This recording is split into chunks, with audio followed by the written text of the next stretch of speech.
Naranasan mo na ba ang umibig sa tao na di pala para sa'yo? Pagkatapos mo na mahalin, ibigay ang lahat, sa bandang huli ay ganito. Paalam sa'yo, salamat sa pagmamahal mo na sa'kin ipinadama. Naramdaman niya na mahal mo siya, pero bakit mas pinili niya pa ang iba? Ang mga mata napapikit habang binabalikan ang mga nagraan. Hindi na malaman anong dahilan, palaging itinatanong mo kung saan ka ba nagkamali at bakit nasawi ang pagmamahal, bakit ito nauwi ang pag-ibig na ibinigay, bakit mo nilagay sa kalungkutan at bigati? Ito bang sukli? Pagluhang di maikubli, kapalit ng aking katapatan at tila parang sa aking pagdurusa. Ano ang mali at ako'y nilapatan? Marahil ay di na ikaw ang para sa akin at ako'y hindi para sa'yo. Kung nalalaman ko ang dapat na mahal, hindi sana ganito ang natamo.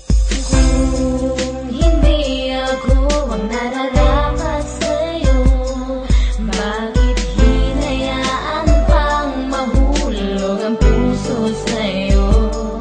Oh, wala akong nagawa, minahal kita kaagad. Ang puso kong ito,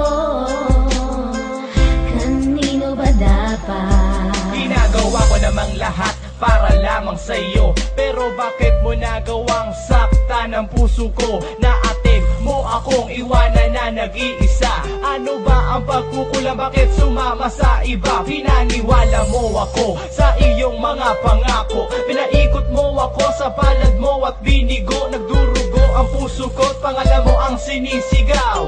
Hindi ko lubos maisip kung bakit ka sa'kin bumitaw. Halos gabi-gabi na lang napupuyat sa kaiisip. Kapag nakakatulog ikaw